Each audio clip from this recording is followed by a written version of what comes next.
பார்த்துக்கோ எல்லாம் ஓகே தானே எல்லாம் நிமிர்ந்து உட்கார மாதிரி தேவையா ஓகே தானே கேஷுவலாக இருக்கா ஓகே ரொம்ப நிமிர்ந்த மாதிரி இல்லை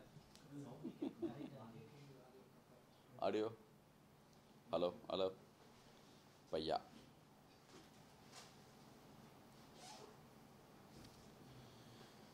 கொஸ்டினாக கேட்பீங்களா அப்படி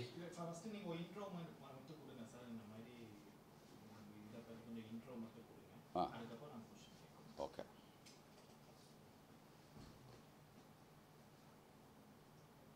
ரெடி ஆ ரெடியா வணக்கம் போன 27ஆம் தேதி வந்து வேர்ல்டு தியேட்டர்ஸ் டேன்னு சொல்லி மூவி பப் அவங்க வந்து நம்ம ஜனங்கக்கிட்ட வந்து எந்த படத்தை வந்து ரீரிலீஸ் பண்ணலான்னு அதுக்கு முன்னாடி ஒரு சின்ன ஓட்டிங் பண்ணியிருக்காங்க. அதில் எல்லாருமே பையாவை செலக்ட் பண்ணி அன்றைக்கி வந்து இந்த ஸ்க்ரீனிங் ஆச்சு. ஒரு முக்கியமாக 4 சிட்டியில் மட்டும். சென்னையில் வந்து கமலா தியேட்டர்ஸில் ஒரு 2 ஸ்க்ரீன் பண்ணியிருந்தாங்க. 12 மணிக்கு ஒரு ஷோவும் ஈவினிங் ஒரு 7 மணிக்கும். நான் தேட்டருக்கு படம் பார்க்க போயிருந்தேன். இந்த படத்தை பல முறை இப்போ டிவியில் பார்த்துட்டோம். அதுக்கப்புறமும் ஜனங்களோட மறுபடியும் பார்க்கும்போது உண்மையிலேயே நான் வந்து ரொம்ப அது அவங்களுடைய அந்த ஒவ்வொரு சீனுக்கும் ஒவ்வொரு டைலாக்குக்கும் பக்கத்தில் ஒருத்தவங்க வந்து உட்காந்துட்டு வந்து ஒவ்வொரு டைலாக் வர்றதுக்கு முன்னாடியே சொல்லிட்டே இருந்தாங்க. எனக்கு ஆச்சரியமாக இருந்துச்சு. நீ எத்தனை வாட்டி படம் பார்த்துன்னு கேட்டேன். நான் 60 வாட்டி படம் பார்த்துன்னு சொன்னாங்க. இதுக்கு முன்னாடி பல பேர் எனக்கு வந்து நான் 20 தடவை பார்த்துருக்கேன், 30 தடவை பார்த்துருக்கேன் சொன்னதெல்லாம் நான் கேட்டிருக்கேன். அது எப்படி ஒரு படத்தை இத்தனை வாட்டி பார்க்க முடியுமா அப்படின்னு ஆச்சரியமாக இருக்கும். நானும் சின்ன வயசில் வந்து ஒரு நல்ல பிடிச்ச படங்களை ஒரு 10 வாட்டி 5 வாட்டிலாம் பார்த்துருக்கேன். ஆனால் வந்து பையாவை மட்டும் பர்டிகுலராக வந்து நான் நிறைய வாட்டி பார்த்தேன்னு ரொம்ப பேர் சொல்லுவாங்க. உண்மையிலேயே வந்து நாங்களும் இது ரீரிலீஸ் பண்ணணும்னு சொல்லி திருப்பதி பஸ்ஸில் வந்து ரொம்ப நாள் நினச்சிட்டே இருந்தோம். அது கரெக்டாக எனக்கு இந்த தேட்டரில் போய் பார்க்கும்போது எனக்கு இன்னும் கொஞ்சம் கூட கூடுதலாக ஒரு பெரிய நம்பிக்கை, ஒரு ஜனங்களுக்கு இதை திருப்பி கொண்டு போகணுங்கிற ஒரு ஆர்வம் எல்லாமே ஏற்பட்டுச்சு. இந்த படத்தை வந்து அன்றைக்கி தேட்டரில் பார்க்கும்போது எனக்கு பெரிய ஒரு அனுபவம். அதுவும் இல்லாமல் வெற்றி தோல்வி இது ஜெயிக்குமா தோக்குமாங்கிற பயம்லாம் இல்லாமல் தேட்டருக்கு போய் படத்தை பார்க்க போகிறோம்ல நம்ம படத்தை, அது வந்து எனக்கு புது எக்ஸ்பீரியன்ஸு. ஏன்னா ஒரு படம் ரிலீஸ் பண்ணிவிட்டு ஒரு பதட்டத்தோடையே இருப்போம். அது ஃபஸ்ட் டே வந்து செகண்ட் டே இந்த மாதிரி வந்து ரிசல்ட் வந்து நம்ம பார்க்க போகிறப்போ ஒரு உள்ளூர சின்ன ஒரு பயம் இருந்துகிட்டே இருக்கும் எப்பயுமே. இந்த சீன் ஒர்க் அவுட் ஆகுமா, இந்த இடம் கொஞ்சம் எடிட் பண்ணியிருக்கலாமா அப்படிங்கிற ஒரு பதட்டத்தோடையே பார்ப்போம். நம்ம என்ஜாய் பண்ணவே முடியாது. இந்த வாட்டி வந்து ஒரு புதுசாக ஒரு அனுபவம் எனக்கு. ஒவ்வொரு சீனையும் நானே ஒரு ஆடியன்ஸ் மாதிரி ஒரு ஜனங்களுடைய ஒரு ஆளை மாதிரி உட்காந்து பார்த்தது வந்து ஒரு புது ஒரு அனுபவமாக இருந்துச்சு. அந்த சாங் வந்து ரீரிலி வந்து ஒவ்வொருத்தங்களும் ஒன்மோர் கேட்டாங்க. அந்த வந்து அடடா மலையையும் சரி, அதுக்கப்புறம் வந்து என்காத சொன்னதில்லை சாங்கை 2 முறை வந்து அந்த 2 சாங்கையுமே வந்து அவங்க ஒன்ஸ் மோர் போட்டாங்க. அது கூட தேட்டரில் வந்து அந்த தேட்டர்லேயும் பெரிய லெவலில் கமலா தேட்டரில் ஒரு பெரிய என்ஜாய்மெண்ட் என்னென்னா, இதுக்கு முன்னாடி ஒரு சில படங்கள் ரீலீஸ் பண்ண படங்களுடைய கிளிப்பிங்ஸ் மட்டும் நான் பார்த்தேன். சவுண்டு பாதி அவங்களுக்கு தெரிஞ்ச சாங் வரும்போது அந்த டிஜே மாதிரி அவங்க வந்து செயல்படுறாங்க. ஒரு சாங்கை வந்து அப்படி 2வது வரியை ஆடியன்ஸே சொல்ல வைக்கிறது. இப்படி பெரிய ஒரு கொண்டாட்டமாக அந்த தேட்டரில் பார்த்தேன். ரொம்ப ஹாப்பியாக இருந்துச்சு. படம் பார்த்துட்டு இருக்கும்போது எல்லா டெக்னீஷியனும் மைண்டில் வந்துட்டு போனாங்க. அது ஒரு படம் ஜெயிக்கிறதுக்கு நம்ம வந்து ஒரு டைரக்டர் ஒரு கதை அது மட்டுமே காரணம் கிடையாதுங்கிறது பையா மாதிரி படம் பார்க்கும்போது தெரியும். ஏன்னா அதில் பெரிய கதையெல்லாம் கிடையாது. ஒரு சின்னதாக ஒரு ஒரு ட்ராவல் மூவி, ஒரு சின்ன கதை, அதை வச்சுட்டு ஒரு படத்தை ஒர்க் அவுட் பண்ணணுன்னா பெரிய காரணம் வந்து என்னென்னா அதில் வந்து டெக்னீஷியன்ஸ், யுவன் சங்கர் ராஜா, இதெல்லாம் நீங்களே கேட்பீங்கன்னு நினைக்கிறேன். அப்படியே அதை விட்டு நான் போயிட்டே இருப்பேன். முடிஞ்சிச்சு இருந்துச்சு போயிடலாம். இது ஓகேவா இல்லை ஒன்மோர் போகணுமா? நடுவில் ஏதோ கொலை இருந்துச்சு, அதுதான் கண்டென்ட் ஆகிடக்கூடாது.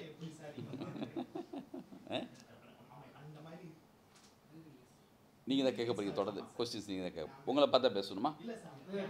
அதனால் நீங்கள் யாரோ அப்படி முன்னாடி வந்துட்டா நல்லதில்ல. நான் திரும்பும் அப்பப்போ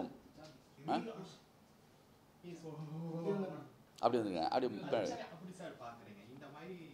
ரீரிலீஸ் மூவிகள் வந்து நீங்களே சொல்லியிருக்கீங்க எல்லா திரையரங்குகளுமே வந்து இப்போ ரீரிலீஸ் வந்து சமீப காலகட்டமாக இது பண்ணிட்டு இருக்காங்க. ஸோ இந்த ஒரு ட்ரெண்டை எப்படி நீங்கள் பார்க்குறீங்க? ரெடியா? இது இப்போ இல்லை, ரொம்ப வருஷமாக இந்த மாதிரி விஷயங்கள் இருக்குது. வசந்த மாளிகை படம் எனக்கு தெரிஞ்சு வந்து பல முறை வந்து ரீரிலீஸ் பண்ணப்பட்டிருக்கு. அதே மாதிரி வந்து எங்கள் வீட்டு பிள்ளை படம் வந்து 2-3 தடவை அவங்க ரிலீஸ் பண்ணியிருக்காங்க. மிக முக்கியமான மாயா பஜார் படம் கூட ஒரு தடவை ரீரிலீஸ் பண்ணி பார்த்துருக்கேன். மொகலியாசம் ரீரிலீஸ் பண்ணியிருக்காங்க. விண்ணை தாண்டி வருவாயா படம் வந்து ரொம்ப நாளாக வந்து ரீரிலீஸ் பண்ணி பெருசாக ஓடுச்சுன்னு கேள்விப்பட்டேன். வாரணம் ஆயிரம். இப்போ தெலுங்கில் வந்து குஷி படம் வந்து பெரிய ஹிட்டு அங்கே வந்து ரீரிலீஸ் பண்ணி. இப்போ ரத்ன சார் அடுத்தடுத்து வந்து ரன்னு, கில்லி இதெல்லாம் பண்ணணும்னு கூட சொல்லிகிட்டு இருக்காரு. இது ட்ரெண்டு கிடையாது. அது இந்த ஒரு கேப் வந்து எப்பயுமே கூட என்னென்னா ஒரு ஒரு ஒரு ட்ரையான ஒரு டைமிங் ஒன்று வரும். அப்போ ஏதாவது படங்கள் வந்து இல்லாத நேரத்தில் என்ன பண்ணலான்னு பார்த்தா, உதாரணத்துக்கு தீபாவளிக்கு முன்னாடி ஒரு 10 நாளைக்கு முன்னாடி எந்த படத்தை ரிலீஸ் பண்ண மாட்டாங்க. கொஞ்சம் பழைய படங்கள்லாம் கொஞ்சம் போடுவாங்க. அந்த மாதிரி ஒரு எலெக்ஷன் டைம் கொஞ்சம் சினிமாவில் ரிலீஸுக்கான பெரிய படங்கள் கொஞ்சம் இல்லாத நேரம். இது எப்பயுமே தேட்டர்ஸ்காரங்களுக்கு வந்து என்னென்னா ஒரு பழைய படங்களை போடலாமேன்னு இருப்பாங்க. அது ரீலீஸுங்கிற ஒரு வார்த்தையோட இப்போ ஒரு பெரிய கொண்டாட்டமாக அப்படி ஒரு மாறி இருக்குது. இதில் என்ன பெரிய ப்ளஸ்னால், தனித்தனியாக ஒரு விஷயத்தை என்ஜாய் பண்ணுறது ஒன்று. ஒரு கூட்டமாக ஜனங்க மொத்த பேரும் தேட்டருக்கு வந்து அவங்க ரசித்த விஷயத்த மறுபடியும் எல்லாரோடையும் கனெக்டிவிட்டியாக பார்க்கும்போது, ஒரு காமெடியாக இருக்கட்டும், இல்லை ஒரு சின்ன ஒரு ஆக்ஷனாக சீனாக இருக்கட்டும், இல்லைனா பெப்பியான ஒரு சாங்காக இருக்கட்டும், அது என்ன ஆகுதுன்னா பல மடங்காக மாறுது அந்த சந்தோஷம். அது ஒரு பெரிய ஹாப்பி அவங்களுக்கு வந்து அதில் வந்து ஃபீல் பண்ணுறாங்க. எப்பயோ பார்த்த ஒரு விஷயம், அதை வந்து அந்த பழைய ஆடியன்ஸு வராங்க, இதை கேள்விப்பட்ட புதுசு வராங்க. குட்டி பசங்களாம் படம் பார்த்துருப்பாங்கள்ல. அப்போல்லாம் நான் வந்து எங்கள் வீட்டில் எங்கள் சியாமலா எங்கள் பெரிய பொண்ணு, அவங்க வந்து எனக்கே ஞாபகம் இல்லை. அப்போ என்னடா வயசு உனக்குன்னு கேட்குறேன். 4வது படிச்சிருக்கீங்கன்னு சொல்கிறாங்க. போஸ் பொண்ணுங்க 2 பேர் இருப்பாங்க. அவங்கெல்லாம் அப்போ வந்து 2 வயசு, அப்போ 2-3 வயசு தான் சொல்கிறாங்க. அவங்களுக்கு இந்த படம் வந்து பார்த்துட்டு அவங்களும் என்ஜாய் பண்ணுறாங்க. இப்போ வந்து இந்த படத்தை நல்ல ஒரு யூத்தாக அந்த மாதிரி பார்த்து ரசித்தவங்களும் வந்து படம் பார்க்கும்போது அந்த பழைய நினைவோடு வராங்க. பர்டிகுலராக யுவன் சங்கர் ராஜாவுடைய அந்த சாங் வந்து பெருசாக கனெக்ட் ஆகி அப்படி ரசிக்கிறாங்க. தேட்டரில் பார்க்கும்போது ரொம்ப சந்தோஷமாக இருந்துச்சு. சார், இப்போ வந்து ஆடியன்ஸ் கிட்ட நான் ஃபீட்பேக் கேட்கும்போது அவங்க என்ன சொன்னாங்கன்னா, இப்போ உள்ள கதையும் சரி, கண்டென்ட்டும் சரி, டேரக்டரும் சரி ரொம்ப கிளின்ச்சாக இது பண்ணுறாங்க. அவங்களுக்கு ஒன்றுமே தெரியலை. அப்போ உள்ள படங்கள் வந்து ஒரு ஒரு ஒரு ஒரு வைப்ரேட்டாக இருக்குது. அதனால தான் நாங்கள் மூவி பார்க்க வரோம்னு சொல்லி ஒரு காரணத்தை வந்து மிங்கிள் பண்ணுறாங்க. இதை பற்றி ஐயோ, அப்படியெல்லாம் பொதுவாக வந்து ஒரு குற்றச்சாட்டு வைக்கவே கூடாது. எனக்கு பிடிச்ச மிக மிக முக்கியமான டைரக்டர்ஸு, மிக மாஸ்டர் பீஸு, அப்படியெல்லாம் பெரிய பெரிய விஷயங்கள்லாம் முதலே நிகழ்ந்துருச்சு. அதோடைய மிச்ச சொச்சமாக தான் நம்மலாம் பண்ணிகிட்ருக்கோம். என்னென்னா ஒரு சிலது வந்து என்னென்னா ஒரே டைப் ஆஃப் படங்கள், ஒரு சில சாங்கெல்லாம் வந்து அவாய்ட் பண்ணி சில படங்கள் அந்த மாதிரிலாம் வந்ததுனால கொஞ்சம் அப்படிலாம் இருக்கலாம். எப்பயுமே அந்த காலம் மாதிரி இல்லைன்னு சொல்லி எப்பயுமே எல்லா காலத்தையும் சொல்லிகிட்டு இருப்பாங்க. அது ஒரு பெரிய ஒரு குறைபாடாக பேசுவாங்க. எங்கள் அப்பாவுக்கு வந்து எம்ஐ விஸ்வநாதன் சாங்கு தான் பிடிக்கும். நான் அப்போ இளையராஜாவை பயங்கரமாக ரசிக்கும் போது அவர் வந்து என்னென்னா டே எம்எஸ்வி மாதிரி வருமாடாம்பார். அப்புறம் வைரமுத்து சார் கவிதை எழுத ஆரம்பித்த பிறகு கண்ணதாசன் மாதிரி இருக்குமான்னு சொல்லுவாங்க. அதுக்கப்புறமும் ஒருத்தங்க வருவாங்க, அதுக்கப்புறம் ஒன்று நடக்குங்கிறது எப்பயுமே நிஜம். அது காலகட்டத்தின் கட்டாயம் மாதிரி இருக்கும். அதனால் பழைய மாஸ்டர்ஸை வந்து நம்ம வந்து பழைய கிரேட் டைரக்டர்ஸை வந்து நம்ம வந்து எப்பயுமே குறைச்சி மதிப்பிடக்கூடாது. நம்ம வந்து அவங்ககிட்டேருந்து கற்றுக்கிட்டதை, அவங்ககிட்ட வந்து நம்ம லேர்ன் பண்ணது தான் நம்ம வந்து நம்மளுடைய ஏதோ நம்மளுடைய அனுபவத்தெல்லாம் கலந்து ஏதோ தர்றோம். அதனால் வந்து அப்படி சொல்ல முடியாது. கொஞ்சம் அவங்களுக்கு வந்து என்னதான் இருந்தாலுமே இப்போ ஒரு சவுண்டு ஒன்று இருக்கும். நம்ம என்னதான் இருந்தாலுமே கொஞ்சம் சொல்லுவோம், அந்த மாதிரி ராஜா சார் சாங்கு தான் இருப்போம். ரகுமான் அதுக்காக குறைச்சி மதிப்பிட முடியாது. ரகுமான் சார் வந்ததுக்கு பிறகு அது ஒரு பெரிய பேர் எழுச்சியாக இருந்துச்சு. இப்போ வந்து அனிருத் பண்ணுறாங்க. நாளைக்கு இன்னொருத்தர் கூட வருவாங்க. பாலா சார்கிட்ட ஒரு கொஸ்டின் கேட்டிருந்தாங்க, நீங்கள் யாரை பார்த்து பயப்படுறீங்க, எந்த டைரக்டரை பார்த்து நீங்கள் வந்து வியக்கிறீங்கலாம் ஒரு கேள்வி கேட்டாங்க. அப்போ சொன்னார், நாளைக்கு புதுசாக வர இயக்குனரை பார்த்து நான் பயப்படுறேன்னு சொல்லி விகடனில் ரொம்ப நாளைக்கு முன்னாடி ஒரு இன்டர்வியூ கொடுத்தார். அதனால் வந்து நாளைக்கு வர்ற ஒருத்தர் வந்து அவர் தான் ரொம்ப இம்பார்ட்டன்ட். அதுக்காக வந்து நேற்று இருந்தவங்க இம்பார்ட்டன்ட் இல்லைன்னு அர்த்தம் கிடையாது. சார், இப்போ ஜி படத்தை வந்து பார்ட் 2 கூட இது பண்ணலாம் ஒரு மீம்ஸ்லாம் நாங்கள் சும்மா ரேண்டமாக பார்க்கும்போது பார்த்தோம். ஏன்னா ஜி வந்து உங்களுடைய கேரியரில் வந்து எங்களை பொறுத்த வரைக்கும் முக்கியமான ஒரு படம். நீங்களே 2-3 சொல்லியிருக்கீங்க. வேணுமா? இதை பற்றி என்ன? பாவம் ஜன ஐயோ ரெக்கார்ட் பண்ண வேணாம். இல்ல இதை பத்தி என்ன நினைக்கிறீங்க? ஜி அந்த இது வேணுமா பாட்டு. வேணுமா சரி விட்டுடலாமே. சரி சார் இப்போ ரீரிலீஸ் பண்றீங்க, இதை விட ஹலோ, இதில் ஏதாவது வந்து எடிட் பண்ணி போட்ட மாட்டேங்க. நண்பர்கள் தானே எல்லாரும். ப்ளீஸ். இதை நல்லா. விட அட்டகாசமான படம் ரன்னு, ஆனந்தம், சண்டைக்கோழி ஆமா. இதெல்லாம் இருக்குல்ல சார், ஆமாம், அதெல்லாம் ஏன் ரீரிலீஸ் பண்ணல? இது பையாங்கிறது நம்ம ப்ரொடக்ஷன், இது நம்மளுடைய கண்ட்ரோலில் இருக்கிற விஷயம். அதனால் நம்ம விரும்பணும், நம்மளுடைய நினச்ச நேரத்தில் இந்த படத்தை ரீலீஸ் பண்ணலான்னு நினச்சிட்டோம். எனக்கு ஆசை தான் ஆனந்தம் திரும்பி வரணும், வந்து ரன்னு திரும்பி ரீரிலீஸ் பண்ணணும், சண்டைக்கோழி அதெல்லாம் வந்து பண்ணால் அவ்வளோ நல்லாயிருக்கும். இதில் ரத்தின் சார்கிட்ட நான் விஷால்கிட்டலாம் பேசலான்னு தான் இருக்கேன். ஆல்ரெடி ரத்தின் சார்கிட்ட கேட்டேன் ரன் எப்போ சார்னு. அவர் ஒரு 70 ரெயின்போ காலனி சமீபத்தில் பண்ணாங்க, அங்கே குசி பண்ணாங்க. இப்போ அடுத்து வந்து நம்ம படத்தை பண்ணணும், ரன்னு தான் பண்ணணும்னு நினச்சிட்ருக்காங்க. நுவ்வு நேனு சொல்லிட்டு ஒரு டைரக்டர், அடுத்த தேஜான்னு சொல்லி ஒரு முக்கியமான டைரக்டர் தெலுங்குலேருந்து, அவர் பர்டிகுலராக ஃபோன் பண்ணி அங்கே தெலுங்கில் வந்து இப்படி ஒரு ட்ரெண்ட் இப்போ இருக்குது, நீங்கள் பையாவை வந்து ரீரிலீஸ் பண்ணுங்கன்னு சொல்லி அவர் ஃபோன் பண்ணார். அது வந்து இங்கே ஆவாரான்னு சொல்லி இங்கே கூட வந்து ரிலீஸ் பண்ணணும், நீங்கள் எனக்கு ரொம்ப பிடிச்ச படம், உங்களுடைய படங்களில் ஒவ்வொரு படமாக நீங்கள் பண்ணலாமே சொல்லி அவர் கூட கேட்டாங்க. அப்படி ஒரு எனக்கும் ஒரு ஆசை இருக்குது. ஒரு சில விஷயங்களை வந்து ரீஎடிட் பண்ணி கூட பண்ணணும்னு நினைக்கிறேன். அஞ்சான் ரொம்ப என்னை சோதித்த சோசியல் மீடியாவில் வந்து அப்போ அந்த காலகட்டம்னு சொல்கிற அளவுக்கு ஆகி போச்சு பாருங்கள். 14 வருஷம் இப்படி அது சொடக்கிற கேப்பில் ஓடின மாதிரி இருக்குது. இந்த படியில் ஏறி வர்ற அந்த கேப்பில் 14 வருஷம் ஆயிடுச்சு. நான் தான் சொல்லுவேன், ராமர் வந்து 14 வருஷம் காட்டுக்கு போகிறான்னு சொல்லுவாங்க, நான் வீட்டுக்கு போகிறதுக்கு திரும்பி வந்த கேப்லேயே 14 வருஷம் ஆன மாதிரி இருக்குன்னு சொல்லுவேன் அடிக்கடி. அப்படி ஓடுது காலம்.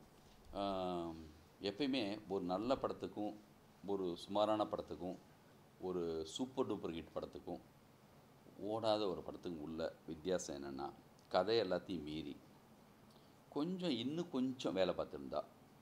இப்போ நான் சொல்லுவேன், டப்பிங் தேட்டரில் ஏவிஎம் டப்பிங் தேட்டரில் இருக்கும்போது, இந்த டப்பிங் தேட்டரில் இருந்துட்டு ஏவிஎம் அந்த ஏசி தேட்டர், அப்போது ஏவிஎம் தேட்டர் இருந்தப்போ நான் சொல்கிற உதாரணம் இதுதான். இந்த தேட்டர்லேருந்து அந்த தேட்டர் போகிற அந்த கேப்பில் தான் நம்மளுடைய வேலையே இருக்குது.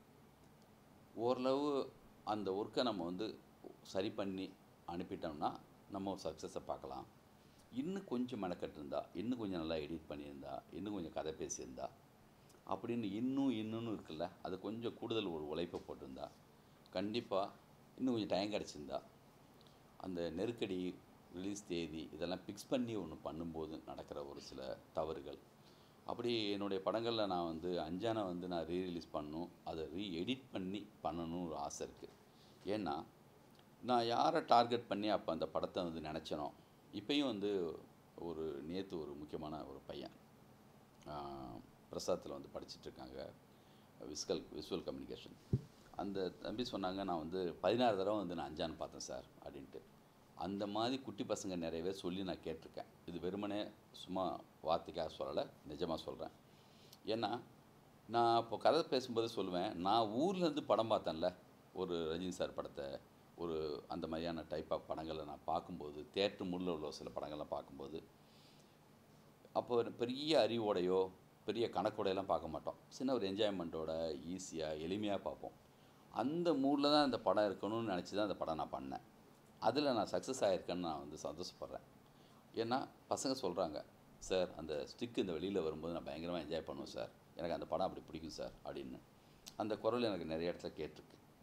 நான் வந்து என்னென்னா, இப்போ அதில் ஒரு சில தவறுகள் இருக்குது, தவறுகளே இல்லைன்னு சொல்ல. அப்போ எனக்கு எடிட் பண்ணுறதுக்கு நேரம் இல்லாமல் டேட் ஃபிக்ஸ் பண்ணதுனால உடனே நம்ம ரிலீஸ் பண்ணிட்டோம்.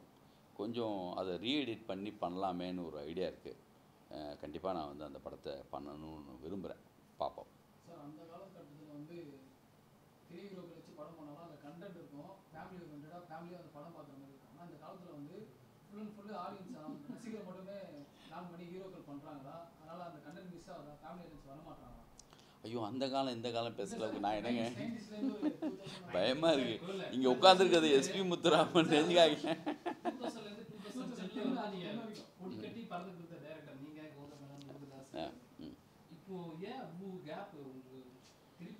பயந்தான். அப்படி இல்லைங்க, முடிவு நம்ம புரடி பிடிச்சி தள்ளுற மாதிரியான கதை கிடைக்காம இருந்திருக்கலாம்.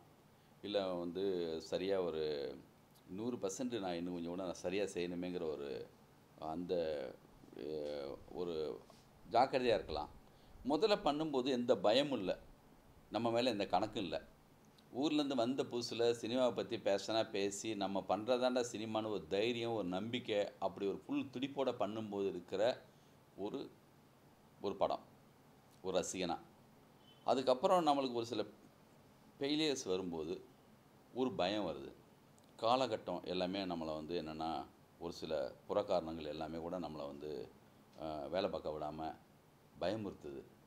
நம்மளுடைய படம் தான் நம்மளுக்கு தடையாக இருக்குது. ஒரு ரன்னு மாதிரி, ஒரு சண்டைக்கோழி மாதிரி, ஒரு பையா மாதிரி படம் கொடுத்தது பிறகு நம்ம பண்ணுற கதையில் அந்த ஸ்டைலாக நான் என்கிட்ட வெளியிலேருந்து ஒரு படம் மாதிரி என்ன எதிர்பார்க்கல. டைட்டானிக் மாதிரி நான் எடுக்கலன்னு கேட்குறான், உங்கள் சண்டைக்கோழி மாதிரி இல்லையே, உங்கள் ரன்னு மாதிரி இல்லையே, உங்கள் ஆனந்தம் மாதிரி இல்லையான்னு தான் சொல்லுவாங்க. அது நம்ம தான் நம்மளுக்கு பிரச்சனை. அது வாழ்க்கைங்கிற ஒரு சின்ன ஷார்ட் பீரியடில் நம்ம ஒன்று ஏதோ சம்திங் சின்னதாக ஒன்று ஒரு அனுபவம் வந்திருக்கும், ஒரு துடிப்பு இருந்திருக்கும், அதுலேருந்து ஒன்று பண்ணியிருப்போம்.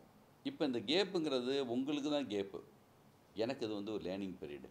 நான் படங்கள் பார்த்துட்ருக்கேன், அப்படி என்ன கேப்பாகவே நினைக்கல. நான் இப்போ தான் போய் வாரியர் பண்ணி 2 வருஷம் ஆச்சு. முதல்ல ஒரு வருஷத்துக்கு ஒரு தடவை படம் பண்ணுவோம், இல்லை ஒரே வருஷத்தில் 2 படம் கூட வந்த காலகட்டம் இருக்கலாம். இப்போது கொஞ்சம் கூடுதலாக கொஞ்சம் அக்கறையோட, இல்லை இன்னும் கொஞ்சம் கூட சரியாக பண்ணணுமேங்கிற ஒரு பயத்தோட அதானே வழியே, மற்றபடி வேறு எதுவும் இல்லை. நம்மளை கேட்கலன்னு சொல்லியோ, நம்மளை தேடி வரலன்னு சொல்லியோ, என்றைக்கும் யாரையும் நினைவு வச்சுட்டு யார் பாராட்டு விழாவோ இவர் எப்படா வருவார்னோ யாரும் வெயிட் பண்ண மாட்டாங்க. பாருங்கள், மிக முக்கியமான டைரக்டர்ஸ் ரொம்ப வருஷமாக இல்லாதவங்க புதுசாக ஒரு படம் எடுத்தாங்கன்னா அவங்க அந்த லேர்னிங் ப்ராசஸ் இருந்தாங்கிறது அந்த படத்தில் தெரியும். சுதா கொங்கரான்னு ஒரு பொண்ணு ஃபஸ்ட்டு எடுத்த படம் என்ன, அதுக்கப்புறம் நீங்கள் தேடி போய் வீட்டில் பேட்டி எடுத்தீங்களா யாராவது? அவங்க எங்கே இருக்காங்க இண்டஸ்ட்ரி மொத்தம் தெரிஞ்சிச்சா? அவங்களா ஒரு கதை பண்ணி அதுலேருந்து மீண்டு அதுக்கு படம் எடுக்க வராங்க. மாநாடு எடுக்கிறதுக்கு முன்னாடி வெங்கட் பிரபு என்ன பண்ணார் யாராவது கேட்டாங்களா? விக்ரமேதா டைரக்டர் எங்கே இருக்காங்கன்னு யாருக்காவது தெரியுமா? அதுக்கு முன்னாடி சும்மா அவங்க அமைதியாக இருக்காங்கன்னா அவங்க ஏதாவது வேலை பார்த்துட்டு இருக்காங்கன்னு அர்த்தம். அவங்க அதுக்குள்ளே ஏதோ சம்திங் சின்ன ஒர்க் பண்ணுறாங்க, அதுக்குள்ளேருந்து வெளியில் வர போகிறாங்கன்னு அர்த்தம். இப்போ முருகதாஸ் திடீர்னு சல்மான்களோட போய் ஓகே பண்ணிட்டு வராரு. யாரையும் நினைவுபடுத்திட்டு இங்கே இண்டஸ்ட்ரி யாருக்காக பாராட்டு விழாலாம் எடுக்காது. இப்போது உதாரணத்துக்கு சொல்லப்போனால் நம்ம அந்த ஃபஸ்ட் படம் கேவி ஆனந்த் எடுத்தார், அதுக்கப்புறம் ஆளையே காணோம். அயன்னு ஒரு படம் எடுத்தார், அதுக்கப்புறம் அந்த கேப்பில் சும்மா இருந்தான்னு அர்த்தமா? அவங்க ஏதோ தேடிட்டு இருக்காங்க, ஏதோ பண்ணணும் விருப்பத்தில் இருக்காங்கன்னு அர்த்தம். இப்போ 12th ஃபெயில்னு ஒரு டைரக்டர் 70 வயசுக்கு மேலே சூப்பர் ஹிட் ஒன்று கொடுத்துருக்காரு. இத்தனை வருஷம் எங்கே போனார்? ஒர்க் பண்ணிட்டு இருந்தால் அந்த சினிமாவில் இருக்கிற யாரும் படம் பண்ணுறது ரிலீஸ் ஆகிறது மட்டும்தான் அவர் சினிமாவில் இருக்கிற அர்த்தம் கிடையாது. நம்ம ஏதாவது பண்ணணுங்கிற ஒரு ஐடியா, ஒரு நல்ல தாட் வர்றதுக்காக ஒரு வெயிட்டிங்கு, ஒரு ஆர்வத்தில் தான் கேட்குறீங்க. இதே கேள்வி ஊருக்கு போனாலும் ஏர்போர்ட்டு போனாலும் எங்கே போனாலும் யாராவது கேட்பாங்க, எப்போ சார் உங்கள் படம்? அதை நான் குறை சொல்ல, அது அவங்களுடைய நம்ம முன்னாடி கொடுத்த ஒரு படத்துக்காக கேட்குறாங்க. நான் சென்னைக்கு 92ல் வந்தேன், 2000 தான் படம் பண்ணேன். இந்த கேப்பில் நிறைய ஒரு சேகாரம் இருந்துச்சு, ஒரு அதுக்காக ஒரு பிராயச்சித்தத்தோடு இருந்து நம்ம ஒரு படம் பண்ணோம். அதுக்கப்புறம் கண்டினியூவாக அந்த ஸ்பிரிட்டோடு ஃபுல்லாக வந்துகிட்டே இருந்தோம். நடுவில் சின்ன ஒரு சில படங்கள் ஓடாமல் போனது, கம்பெனியில் நடந்த ஒரு சில விஷயங்கள் கூட இருக்கலாம். நம்ம அதுக்காக சினிமா விட்டு போயிட்டோம், சினிமாவில் நம்மளை யாரும் கேட்கலன்னு அர்த்தம் கிடையாது. இன்றைக்கும் ரெஜிஸ்டருக்கு ஃபோன் பண்ணால் கதை சொல்கிறதுக்கு வாங்கன்னு சொன்னால் கூப்பிடுவாங்க. எந்த ஹீரோஸ் நம்மளோட படம் பண்ணுறதுக்கு விருப்பமாக இல்லை, நம்ம விரும்பணும் முதல்ல. அதுக்கான கதை நம்மகிட்ட இருக்கணும். அது இல்லாமல் யார் கதை போய் தட்டுறதோ எங்கே போய் நிற்கிறதோ எனக்கே விருப்பமே இருக்காது. யாரோட போய் கனெக்ட் பண்ணி என்ன மாதிரியான படம் கூட நம்ம பண்ணலாம். இப்போயும் மிகப்பெரிய ஒரு படத்துக்கான வேலை தான் போயிட்டுருக்கு. நான் மகாபாரதம் பண்ணுறதுக்கான ஒரு பெரிய ஒரு வேலையில் தான் இப்போ இருந்துகிட்ருக்கோம். அதில் அபிமன்யுவும் அர்ஜுனனும் பெரிய பார்ட்டாக வச்சுட்டு இந்தியிலேருந்து பெரிய ப்ரொடியூசர்ஸு, மாபெரும் பட்ஜெட்டு, அதுக்கான ஒர்க்கில் இருக்கோம். அந்த ஒர்க்கும் பேசிக்கான ஒர்க்குக்கே ஒரு பெரிய ஒரு வேலை எடுக்கும். ஏன்னா மிகப்பெரிய ஒரு படம், அதுக்கான ஒர்க் இருக்கும். அந்த படம் தான் அடுத்த படமானால் 100% அது ஆர்டிஸ்டாக செட் ஆகி அதுக்கப்புறம் தான் அந்த படத்தை நாங்கள் அனௌன்ஸ் பண்ண முடியும், எடுக்க முடியும். இடையில கூட இன்னொரு படம் கூட நம்ம எடுக்கலாம். நான் என்ன செய்ய போகிறேங்கிறத முழுமையாக இப்போ சொல்கிறதுக்கான நேரம் இது இல்லை. இது பையா அந்த படத்துக்கான ஒரு நேரம். நீங்கள் ஒரு கேள்வி கேட்டீங்க, அதை தூண்டுதலில் நான் இவ்வளோ பேசிட்டேன், அவ்வளோதான். சொல்லுங்கள், கேளுங்க. நிறைய தூண்டி விட்டுறாதீங்க, நான் பேசிடுவேங்க. என் வாய் சும்மா இருக்காது ஏற்கனவே. ஒரு படம் ஜெயிச்சா 100 கோடி 200 கோடின்னு 3 நாளே வாழ்க்கை சொல்லிச்சு ஒட்டுறாங்க, சக்ஸஸ் கிட்ட வைக்கிறாங்க. நீங்கள் இவ்வளோ மூவி நீங்கள் காலகட்டங்களில் ஜெயிச்சா ஓகே அடுத்த படத்துக்கு போயிடுறாங்க. ஆனா இப்போ உள்ள டேரக்டர்ஸ் வந்து ஜெயிச்ச அடுத்த நிமிஷமே வந்து என்னுடைய சம்பளம் வந்து 80 கோடி 100 கோடி 150 கோடி தான் வரும். அப்பேற்பட்ட ஒரு டேப் ப்ராசஸ்ல வந்து செயல்படுறாங்க. உங்களுடைய பார்வையில இது எப்படி நீங்க பாக்குறீங்க? பையன் ரீரிலீஸ் தானுங்க. இந்த கொஸ்டின்ல எதுக்கு பம்பல மாட்டி வரீங்க? வேணாம். கேக்குறோம். ஏன்னா எங்களுக்கு ஸ்லேயர் பார்த்தோம்னா எங்களுக்கு ஒரு இதெல்லாம் எடுத்து முதலே வராங்கன்னு எடுத்து வச்சுருக்கேன். இவ்வளவு பேர் ஹிட் சார் உங்க அந்த ஆதங்கத்தை கேக்குறோம். ஏன்னா பார்த்த உடனே வந்து இதுக்கெல்லாம் நான் ஆதங்கப்பட்டாலோ இதுக்கெல்லாம் பதில் சொன்னாலோ நான் இதுலேருந்து இதை பழைய ஆள மாதிரியும் நான் இதை விரும்பாத ஆள் மாதிரி ஆகிடும்.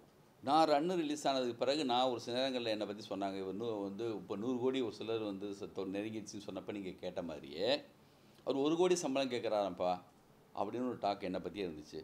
நான் உண்மையிலே யார்கிட்டையும் அப்போ கேட்டதே கிடையாது. அது யாரோ ஒருத்தங்க ஃபிக்ஸ் பண்ணது. ஜிவி சார் தான் எனக்கு வந்து 1 கோடி ரூபா சம்பளம் தரணும்னு சொல்லி 1.25 ரூபா சம்பளம் எனக்கு அவர் ஃபிக்ஸ் பண்ணார். அது நானே கேட்கல. ஆனால் அந்த நேரத்தில் அப்படி ஒரு டாக் இருந்துச்சு. அது அந்த காலகட்டத்தில் கொஞ்சம் முக்கியமாக டேரக்டர்ஸ்க்கு என்ன தோணியிருக்கும், இப்போ தான் வந்தாங்க அதுக்குள்ளே 1 கோடி சம்பளமாப்பா அப்படி கூட பேசியிருப்பாங்க. நான் இன்றைக்கி உள்ள ஒரு சில டேரக்டர்ஸ் பார்த்து அப்படி பேசணும்னு வச்சுக்கோங்க, என்னையும் வந்து லேசாக ரொம்ப பழசாயிட்டான் பாடின்னு சொல்லிடுவாங்க. இது ஒரு ட்ரெண்டு. சின்னதாக ஏதாவது சொல்லி செஞ்சு ஒரு பொருளை விற்கணும். ஒவ்வொரு காலகட்டத்துலேயும் ஒன்று ஓடும். படம் ரிலீஸ் ஆன கொஞ்ச நாள்லேயே வந்து இப்படி ஒன்று போட்டால் ஒன்று அதுக்கு ஒரு பெப்பு வருமேங்கிறதுக்காக கூட செய்வாங்க. ஒரு சிலதில் உண்மை இருக்கலாம், ஒரு சிலதில் வந்து அது சும்மா ஒரு இதுக்காக செய்யலாம். அதை பற்றி நம்ம சார் ரீரிலீஸ் படம் ரிலீஸ் ஆகிற டைமில் நல்ல கொஸ்டின் வாங்க. அந்த டைமில் வந்து சில புது படங்கள்லாம் நல்ல கண்டென்ட் உள்ள படங்கள்லாம் வருது. ஆனால் இந்த படங்கள்லாம் வந்து ஜனங்கள்கிட்ட வந்து நிறைய எதிர்பார்ப்புனால அந்த படம் வந்ததும் தெரியாமல் போடும் தெரியாமல் அன்றைக்கே காணாமல் போகுது. ஸோ வெள்ளிக்கிழமை முதல் காட்சியை வந்து ரீரிலீஸ் பண்ண மாட்டாங்க. அந்த படங்களுக்கு கொஞ்சம் பிரச்சனையாக இருக்குது. புது படங்கள்லாம் ஆடியன்ஸ் எத்தனை விதமான கொஸ்டின் இருக்குது உலகத்தில் இல்லை? Okay good.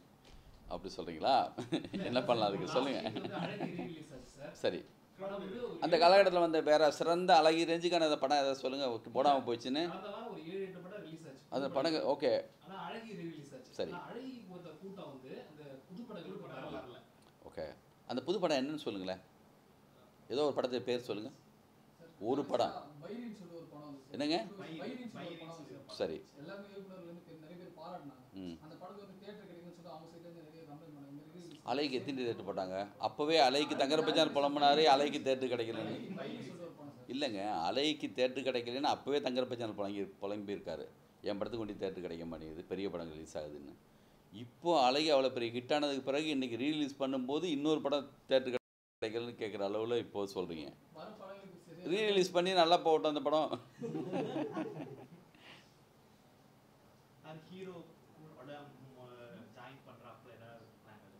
நானா ஸ்கிரிப்டு கதை வந்துருச்சுன்னு சொன்னால் வண்டி நிற்காது. நான் போயிட்டு இப்போ எங்கே வேணுமோ யார் வீட்டில் வேணுமோ கதை வந்துச்சுன்னா தேடி போயிடுவேன் மனசோட. எல்லா ஹீரோவும் நம்ம நண்பர்கள் தான், நம்ம வந்து படம் பண்ண சொல்லி விரும்புகிறவங்க தான். கதை நான் வந்து கம்பெனியில் படம் பண்ணுறேன். திருப்பதி பஸ்ஸில் எப்போயோ படம் பண்ணும்போது நிறைய படங்கள் கதை கேட்போம். சரியான கதை கேட்கும்போது அது யாராக இருந்தாலுமே படம் பண்ணுறதுக்கு நம்ம ரெடி ஆகிடுவோம் இல்லையா? நல்ல படம் பார்த்தோன்னா அந்த படத்தை ரிலீஸ் பண்ணணும் நம்மளுக்கு தோணிடும். ஒரு நம்மளுக்கே தெரியுது இல்லையா சரியான விஷயம் என்னங்கிறது, ஓரளவு நம்மளுக்கும் தெரியுது. அந்த சரியான ஒரு விஷயம் வராமல் நானும் போயிட்டு யார்கிட்டையும் போயிட்டு நான் வந்து இந்த போய் பேச மாட்டேன். எனக்கு நான் ஃபஸ்ட்டு வந்து ஓகே பண்ணணும். நானும் ஒரு ஹீரோ மாதிரி தள்ளி நின்று நீ ஒத்துக்குவே அந்த மாதிரி படம்னு சொன்னால் நான் கேள்வி 100 கேட்டு அதுக்கான வேலை தான் போயிட்டுருக்கேன். பொக்ரைனில் குண்டு வெடிச்ச வரைக்கும் தெரியாதுல்ல. இந்த வார்த்தையெல்லாம் வேணாங்க, கட் பண்ணுங்க. சாரி தப்பாயிடும். வேணாம். ஹலோ தூண்டி விடுங்க நீங்கள். என்ன கற்றுக்கிட்ட மொத்த வித்தையும் அப்படி ஆகிடும். அப்புறம் அதை ஒன்றி எடுத்து போட்டு பெரிய இது பண்ணிடுவாங்க. அப்புறம் ப்ளீஸ்மா சும்மா விளையாட்டுக்கு வேணாம். நண்பனா நம்மளுக்கு பையா ரிலீஸ் ஆகுது. ரீரிலீஸ் ஆகுது. போதும் இல்லையா? எக்ஸ்ட்ரா எதுவும் நிறைய பேசியிருக்கேன். நீங்கள் தான் தூண்டி வரீங்க. ஜியா ஐயோ வேணாங்க. ஏங்க இருக்கா பார்த்து கொஞ்சம் கேமரா கட் பண்ணது பிறகு உண்மையை சொல்கிறேன். நான் பெருசாக பேசிடுவேன் அதை பற்றி அப்புறம். சரி, ஒரே ஒரு கேள்வி. சொல்லுங்கள் இப்போ சார். ஒண்ணும் இல்ல, இப்போ வந்து வேற ஸ்டேட்ல இருக்க படங்கள்லாம் என்ன சொல்றாங்கன்னா, கதைக்கு தான் நாங்க முக்கியத்துவம் கொடுக்குறோம், அதுக்குள்ள தான் ஹீரோ நாம உட்கார வைக்கிறோம் அப்படின்னு சொல்றாங்க. ஆனா இங்க வந்து ஹீரோவுக்காக ஸ்கிரிப்ட் எழுதுறாங்க. ஹீரோஸும் உள்ள வந்து இதை மாத்தணும் அதை மாத்தணும் சொல்றாங்க. அதை நீங்க எப்படி பாக்குறீங்க சார்? யார் எந்த படத்தில் இப்படி மாற்றிருக்காங்க? நிறைய படங்கள் So, ஒரு படம். சிம்போட படம் ஒரு படம் இப்போ உதாரணம். கமர்ஷியல் இந்த காலகட்டத்துலேயும் யார் சொல்லுங்கள்? லோகேஷ் கனகராஜன்லாம் போய் யாரும் எதுவும் மாற்றிடவே முடியாது. நல்லா தெரியும் எனக்கு அவரை. அவர் சொல்கிறது தான் கதை. அவருக்கு ஹீரோவுக்காக படம் பண்ணுறாரு. ஹீரோவுக்காக விரும்பி அவர் செய்கிறது தான். சரி, நீங்க எப்படி பண்ணுவீங்க சார்? கதைக்குள்ள ஹீரோ கொண்டு வருவீங்களா இல்ல ஹீரோக்காக? வெற்றிமாறன் உதாரணத்துக்கு எடுத்துக்குவோம். வெற்றிமாறன் எந்த ஹீரோவுக்காக போய் கதை பண்ணுறாரா? சூரிய கூட்டுச்சு ஹீரோ ஆக்கியிருக்காரு. இந்த காலகட்டத்தில் அவர் இருக்கார் இல்லையா? அப்படி எனக்கு என்னமோ தெரியலைங்க. நான் யார் அப்படி மென்ஷன் பண்ணி யார் பேசுகிறீங்க? கார்த்தி சுப்புராஜ் உதாரணத்துக்கு சொல்கிறேன். கார்த்தி சுப்புராஜ் கிளைமேக்ஸில் வந்து ஒரு ஹீரோவாக இருக்கிற லாரன்ஸ் மாஸ்டர் வந்து அவ்வளோ ஹீரோயிசமான படங்கள் பண்ணுறவர். அவர் கிளைமேக்ஸில் சுட்டு சாகப்படுறாரு. அத்தனை பேர் சாகும்போது அவர் சாகுறாரு. அப்படி ஒரு கதை பண்ணுறதுக்கு ஒரு தைரியமான ஒரு இயக்குனர் நம்ம காலகட்டத்தில் இப்போயே கண்ணுக்கு முன்னாடி தான் இருக்காங்களே. சொல்லுங்கள், யாரை வந்து ஒத்துக்க வைக்க முடியும்? அப்படி வந்து கட்ஸோட ஒரு படம் பண்ணுறதுக்கு இல்லைன்னு யாரை சொல்ல முடியுமா? கார்த்தி சுப்புராஜ் இருக்கு உதாரணம். இப்போ உதாரணம் லாரன்ஸ் மாஸ்டர் வந்து அதை வந்து இமீடியட்டாக ஒத்துருப்பார் நினைக்கிறீங்களா? அவரை கன்வின்ஸ் பண்ணுறதுக்கு வந்து ஒரு டைரக்டர் அங்கே தேவை. அவர் இருந்திருக்காரு, பண்ணியிருக்காரு. 100 பேரை நான் அடிப்பேன் சார், நான் வந்து அங்கேருந்து அப்படி ஃபைட் பண்ணுவேன் சார்னு லாரன்ஸ் மாஸ்டர் கூட சொல்லியிருக்கலாம் இல்லையா? அவர் அந்த மாதிரி படங்கள் பண்ணவர் தானே. அந்த மாதிரியான புதுமையான ஒரு படத்தை எடுத்த டைரக்டர் நம்ம கூடவே இருக்கிற இப்போ புது டைரக்டர் தானே வெற்றிமாறன். இந்தியா மொத்தமும் தேடிட்டு இருக்க ஒரு இயக்குனராக இன்றைக்கி இருக்கார்ல, அவரும் புது டைரக்டர். அப்படியெல்லாம் எந்த காலகட்டத்துலேயுமே சரியான ஒரு ஆளை எந்த ஹீரோவும் குழப்ப முடியாது. அவங்க திடமாக இருந்தாங்கன்னா, கதையில் ஸ்ட்ராங்காக இருந்தாங்கன்னா, எல்லா காலகட்டத்துலேயும் வந்து அப்படி சரியான டைரக்டர்ஸ் இருந்துகிட்டே இருக்காங்க. இங்கே நீங்கள் யாரை மென்ஷன் பண்ணி சொல்கிறீங்கன்னு தெரியல. அப்படி இருந்தாங்கன்னா அது தப்பு. ஆக்சுவலா மென்ஷன் பண்ணல சார். கேரளால இருந்து ஒரு படம் வந்து மஞ்சுமல் பாய்ஸ் வந்து வெறும் ஸ்கிரிப்டுக்காக மட்டுமே, அது பெருசா ஒண்ணுமே கிடையாது. ஒருத்தர் குழியில விழுந்தா காப்பாத்துற அதுதான் கதை. ஆமாம், அது மேக்கிங் தான் ரொம்ப அழகா கொண்டு போயிருக்காங்க. அது மாதிரி நான் கேட்கிறேன். இங்கே ஆரம்பத்தில் கூட குழியில் விழுந்த காப்பாற்றின கதை எழுதின ஒருத்தர் வந்து நம்ம ஆள் தானே. இல்ல அதுதான் சார், அதுதான் ஏன் தமிழ்ல வந்து அவ்வளவா வெளியில வரமாட்டேன்றதை தான் இங்க நான் கேட்கிறேன். வெளி மாநில படத்தை 100 crores கொண்டாடுறாங்க. அதான் இங்கே அங்கன்னு நான் சினிமா பிரித்து பார்க்கவே இல்லைங்க. உலகம் மொத்தமும் சொல்கிறேன். அது தமிழ், அது வந்து உலகம் மொத்தம் உள்ள படம், எந்த படமாக இருக்கட்டும், நல்ல படம் தப்பான படம், அது மட்டும்தான் சரியான படம் சரியில்லாத படம். நம்ம தமிழில் இருக்கிற டேஸ்ட்டு, தமிழ் டைரக்டர்ஸு, இங்கே இருக்கிற editors, cameramans, music directors, dance masters, India மொத்தமும் நம்ம தான் அடையாளம். முன்னோடிகள் நம்ம தான். ஒரு டயத்துக்கு பிறகு மலையாள சினிமாவே மாற்றி விட்டுருச்சிங்க நம்ம ஸ்டைலாக. இப்போ எடிட்டு இங்கே இருக்கிற எடிட் பண்ணுற மாதிரி அங்கே எடிட் பண்ண ஆரம்பிச்சிட்டாங்க. இங்கே கமர்ஷியல் படம் பண்ணுற மாதிரி அங்கே ஹீரோஸ்லாம் கமர்ஷியல் படம் பண்ண ஆரம்பித்தாங்க. நம்ம அதனால் வந்து என்னென்னா, அதனால் அவங்க மேலே இங்கே கீழே அப்படிலாம் ஒன்றுமே கிடையாது. ஒவ்வொரு காலகட்டத்துலேயும் ஒவ்வொரு ட்ரெண்டு அப்படி இருக்க மாதிரி ஒரு தோற்றம் இருக்கும். இங்கேயும் நம்ம ரஞ்சித் இருக்காங்க. நம்ம இதை பார்த்து அவங்க பயப்படுறாங்க, மிரள்றாங்க. நம்ம வந்து நம்ம பரியேறும் பெருமாள் டைரக்டரு, அவர் எவ்வளோ சூப்பராக படங்கள் பண்ணுறாரு. நம்ம கொஞ்சம் தள்ளி வந்து கொஞ்சம் யோசித்து பார்த்தா நம்மகிட்ட என்னென்ன மாதிரியான வெரைட்டியான ஆட்கள் இருக்காங்கன்னு நம்மளே வந்து ராம் இருக்காங்க. ஒருக்கும் பார்த்தா கமர்ஷியலில் சங்கர் சார் வந்து இன்றைக்கி வரைக்குமே சூப்பரான படங்கள் பண்ணிகிட்ருக்காரு. இன்றைக்கி 2 பெரிய படம் சூப்பர் படங்கள் பண்ணுறாரு. என்ன கேட்டகரி ஆஃப் ஆட்கள் இருக்காங்க பாருங்க. எவ்வளோ புதுசான டைரக்டர்ஸு. கோட்டத்தில் கௌதம் மேனனில் தொடங்கி என்னுடைய காலகட்டத்தில் தொடங்கின ஆட்கள்லையும் சரி, இப்போ அடுத்தடுத்த பேட்சில் வந்த ஆட்கள்லையும் சரி. லோகேஷ் எல்லாம் வந்து எனக்கு வந்து கைதி படம் வந்து அப்படி பிடிச்ச ஒரு படம். இன்றைக்கி அதுக்கு முன்னாடி வந்த விக்ரம் படம் வந்து இந்தியா மொத்தமும் எவ்வளோ பெரிய கலெக்ஷன், எவ்வளோ பெரிய படம். இன்றைக்கி படம் வந்து சுமாருங்கிற டாக் வந்துச்சு. ஆனால் கலெக்ஷன் வைஸாக எவ்வளோ பெரிய கலெக்ஷன், லியோ படத்துடைய கலெக்ஷன். அதனால் வந்து நெல்சன் அவருடைய படமும் எவ்வளோ பெரிய கிட்டாச்சு.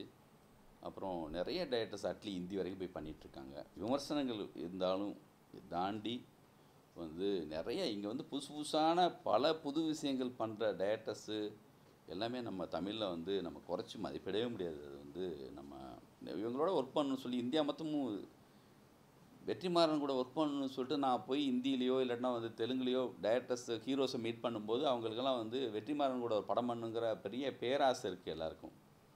இப்போ யாஷ் வந்து அவ்வளோ பெரிய படம் பண்ணார். அவர் வந்து வெற்றி கூப்பிட்டா இமீடியட்டாக வருவாங்க. பிரபாஸ் வந்துடுவார். அப்படி வந்து நம்ம டேரக்டர்ஸ் வந்து கூட வந்து ஒர்க் பண்ணுறதுக்கு வந்து உலகம் இந்தியா மொத்தமும் வெயிட் பண்ணிட்டு தான் இருக்காங்க. அதனால் நம்மளே நம்ம குறைச்சி என்றைக்கு மதிப்பிடக்கூடாது. சார் பையா பார்ட் 2 வர வாய்ப்பு இருக்கா சார்? ஸ்கிரிப்ட் பண்ணி முழுமையாக எழுதி வச்சிருக்கு. பார்க்கலாம். அதுக்கான ஆர்டிஸ்ட் எல்லாமே அமைஞ்சு வரணும். சார் பையால வந்து கார்த்தி சார் எப்படி சார் சூஸ் பண்ணீங்க? ஏன்னா அதுக்கு முன்னால் ஒரு 1001 பண்ணியிருந்தாங்க பருத்திகரன். ஸோ இந்த ஜானரே மாறி வருதுனால ஸோ அவரை எப்படி நீங்கள் அது ஆக்சுவலி இதெல்லாம் நிறைய இன்டர்வியூவில் சொல்லியிருக்கேன். இருந்தாலும் நான் சொல்கிறேன். நான் வந்து க்ரீன் பார்க்கில் தான் வச்சு சாருக்கு வந்து கதை சொல்கிறதுக்காக கார்த்தி வந்து அப்போ வந்து பருத்திவீரன் படம் பண்ணி முடிச்சிட்டேன். 2வது படமும் 1001 அப்போ வரல. அப்போ வந்து நான் ஒரு கதை அவங்களுக்கு போய் சொன்னேன்.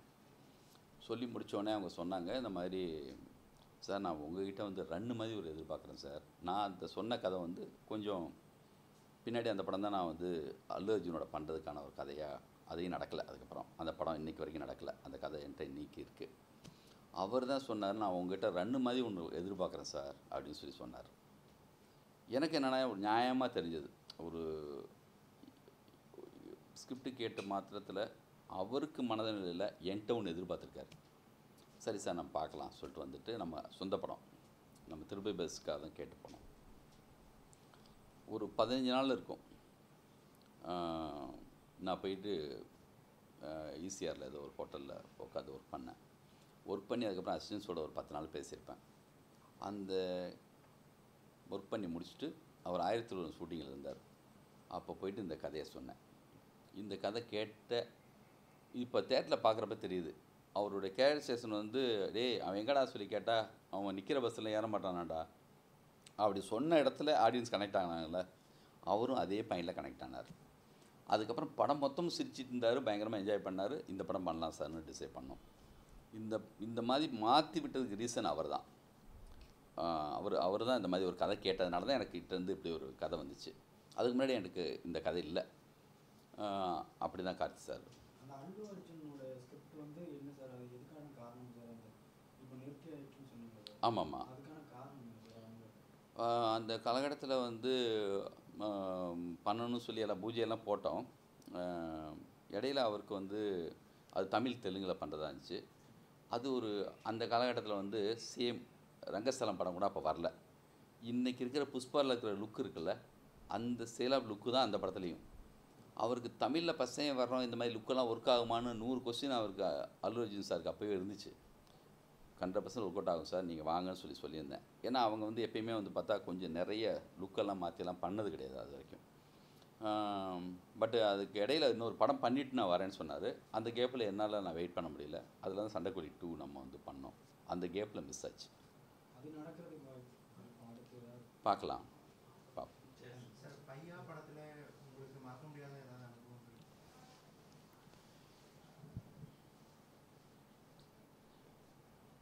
பையா படம் மட்டும் என்னென்னா, இது எத்தனை படம் எடுத்தாலும் பையாவில் வந்து அந்த லொக்கேஷன்ஸ் இருக்குல்ல, நீங்கள் படம் பார்த்தா தெரியும். ட்ராவல்னால படம் பார்க்கும்போது சிம்பிளாக ஏதோ 2 பேர் காரு மாதிரி தெரியும். ஆனால் அந்த ரோட்டில் போகிற எல்லா வண்டிகளும் நம்ம கண்ட்ரோலில் இருக்கிற வண்டிகள் தான். ஒரு ஒன்மோர் போனால் மறுபடியும் திருப்பி எல்லாமே திரும்பி வரணும். ஒரு கண்டெய்னர், ஒரு லாரி, 8 காரு, ஒரு பைக்கு, என்ன ரோட்டில் போனாலுமே அது நம்ம கண்ட்ரோலில் இருந்த வண்டிகள், நம்ம விட்டது. அது திருப்பி ஒன்று போனால் எல்லாமே திரும்பி வரணும், மறுபடியும் போகணும். பார்த்தா சிம்பிள் மாதிரி தெரியுதில்ல, ஆனால் பார்த்தா அவ்வளோ வேலை இருக்குது அதுக்குள்ளே. லொக்கேஷன் வைஸாக என்னென்னா, நான் எந்த படத்துலையும் லொக்கேஷனுக்காக அவ்வளோ மெனக்கிட்டதே கிடையாது. ஏன்னா ட்ராவல் மூவிங்கிறதுனால நிறைய லொக்கேஷன், எத்தனை ஊர், ஹைதராபாத்தில் தொடங்கி பெங்களூரில் ஆரம்பித்து ஹைதராபாத் போயும், சத்தாரா, புனே, என்டி ஸ்டுடியோவில் கிளைமேக்ஸ் ஷூட் பண்ணோம். அதுக்கப்புறம் வந்து நிறைய லொக்கேஷன்ஸ், வாகமனில் அந்த அடடா மலை சாங்கு. இந்த படத்துக்காக நான் மெனக்கெட்ட மாதிரி லொக்கேஷன்ஸ் வந்து என்னென்னா ரோடு தான், ஆனால் பட் என்ன நிறைய லொக்கேஷன்ஸ் போயிட்டே இருக்கும்.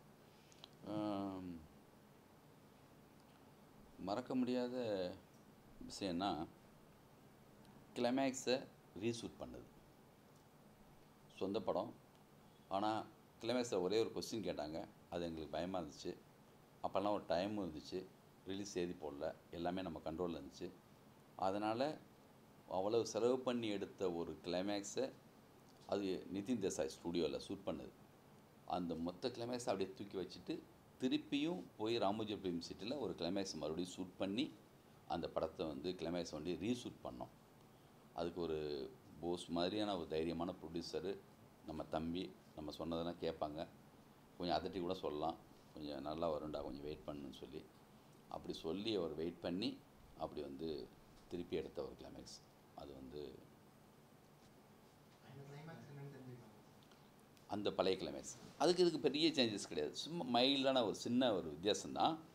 அந்த ஃபுட்டேஜ் இருந்தால் கூட எதுலையாவது தூக்கி உங்களுக்கு கொடுக்கணும்னு எனக்கு கூட ஆசை தான். அது ஏன்னா இன்றைக்கி எனக்கு அவ்வளோ இன்ட்ரெஸ்ட்டாக இருக்குது. நான் தேட சொல்கிறேன், முடிஞ்சால் அதை வந்து இந்த ரீரிலீஸ் பண்ண ஒரு 4வது நாள் 5வது நாளில் முடிஞ்ச அந்த கிளைமேக்ஸுடைய ஃபுட்டேஜ் கிடச்சதுன்னா அப்படியே அந்த கிளைமேக்ஸ் மறுபடியும் வந்து உங்களுக்கு தானே நான் தேட சொல்கிறேன். கண்டிப்பாக கார்த்திக் சார் பேசினாங்களா சார் இந்த மாதிரி? சார் இப்போ தான் இது பெரிய hit இந்த மாதிரி கிளைமேக்ஸா? கார்த்திக் சார் வந்து பேசினாங்களா உங்ககிட்ட?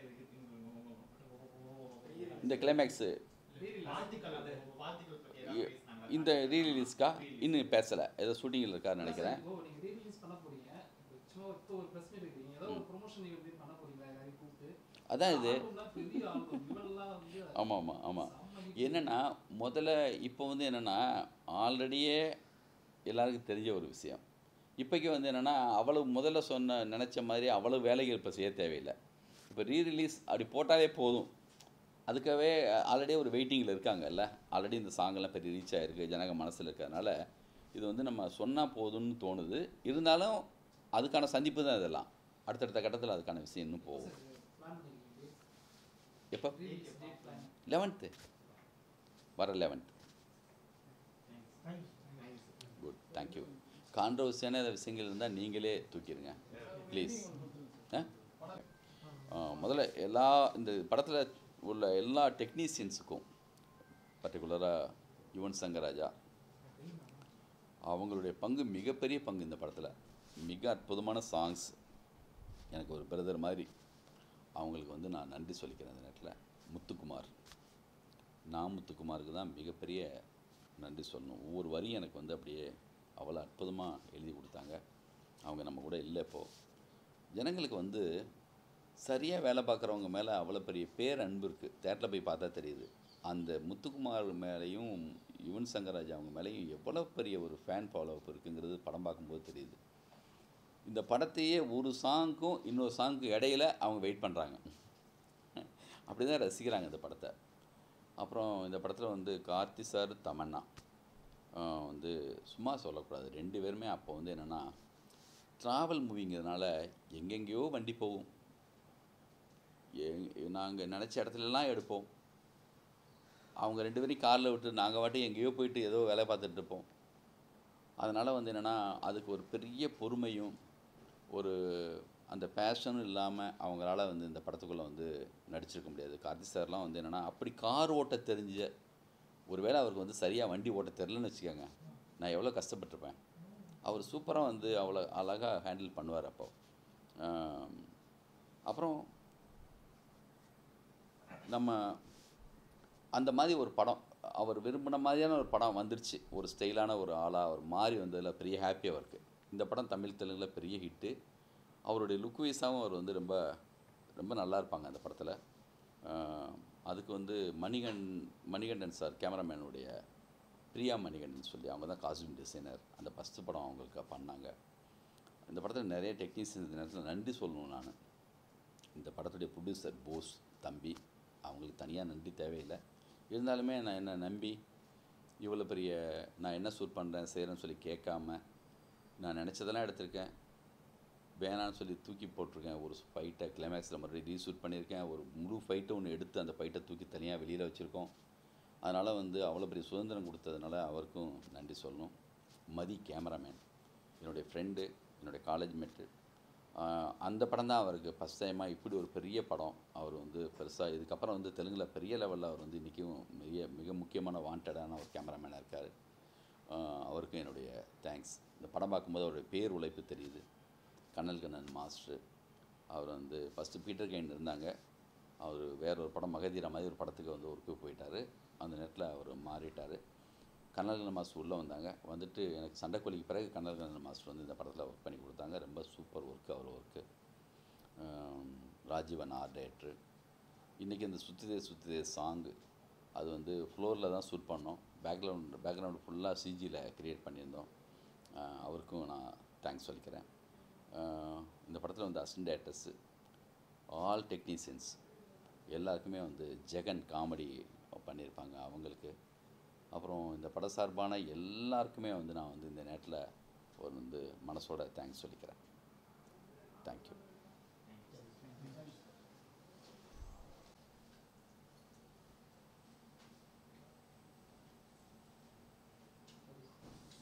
ரெடி? ரீரிலீஸ் பண்ணக்கூடிய பையா. எப்பயுமே ஒரு படம் பார்க்க போகிறப்போ நம்ம ஃபஸ்ட்டு ரிலீஸுங்கிறப்போ ஒரு பெரிய டைரக்டருக்கு உள்ள பெரிய பிரச்சனைனா பெரிய டென்ஷனு.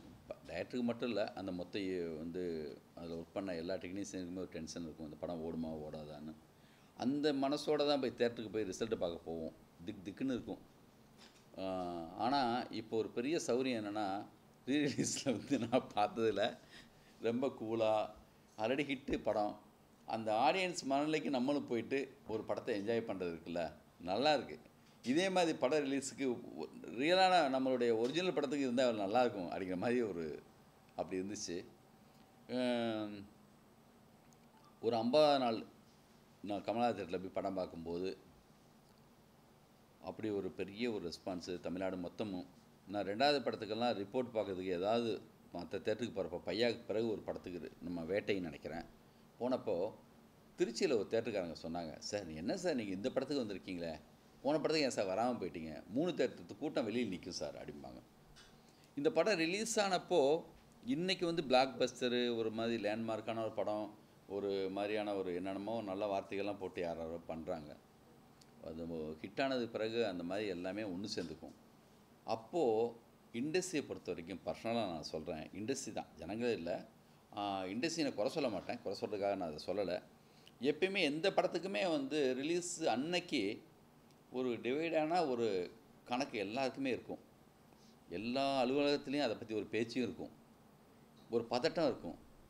எந்த படம் வந்தாலும் எல்லாருக்குமே எல்லாமே கிரியேட்டர்ஸாக இருக்கிறதுனால இந்த படம் எப்படி இருக்குது, முன்னாடியே வந்து ஒரு முன்னபிப்பிராயம், அப்புறம் ஒரு எதிர்பார்ப்பு, அப்புறம் சின்னதாக வந்து அந்த படத்தை பற்றியான ஒரு சின்னதாக ஒரு விஷயத்தில் இருக்கிறதுனால நாள் இந்த படத்துக்கு ரிப்போர்ட்டு சுமாராக தான் இருந்திருக்கு இண்டஸ்ட்ரியை பொறுத்த வரைக்கும். அது எனக்கு எப்போ தெரியும்னா, பார்த்திபன் சார் நைட் ஷோ படம் பார்த்துட்டு எனக்கு கூப்பிட்றாரு, சார் என்ன சார் உங்கள் படத்தை பற்றி என்னமோ அப்படி இப்படி ஏதோ சொன்னாங்க, ஆனால் படம் சூப்பராக இருக்குது சார், நீ கவலைப்படாதீங்க சார், படம் பெரிய ஹிட் ஆகுன்னாரு. அப்படி இப்படி இருந்துச்சா, அது எனக்கே தெரியலையே அப்படிங்கிற மாதிரி இருந்துச்சு. இது மாதிரி எத்தனையோ படங்கள், எவ்வளோ பெரிய டைரக்டர்ஸ் படங்கள் இண்டஸ்ட்ரியில் டாக் சுமாராக இருக்கும். அப்புறம் ஜனங்க ஒத்துக்கிட்டது பிறகு இவங்களும் ஏண்டா ஓடுன்னு திருப்பி போய் பார்ப்பாங்க, அப்படி பெரிய ஹிட் ஆகும். அப்புறம் எல்லாமே ஒத்துப்பாங்க, ஒன்றாயிடும். இது நான் குறை சொல்கிறதுக்காக சொல்ல, எனக்கு அந்த அனுபவம் இந்த படத்தில் இருந்துச்சு. அதுக்கப்புறம் 2வது நாள் 3வது நாள் அதுக்கப்புறம் வந்து மண்டே பார்க்கலாம்பாங்கள்ல, அந்த மாதிரி சவால்கள்லாம் இருக்கும். அதை தாண்டி எல்லாருடைய பேச்சு விஷயங்கள் எல்லாத்தையும் தாண்டி மிகப்பெரிய வெற்றி அடைஞ்சது திருப்பதி பிரதர்ஸுக்கு.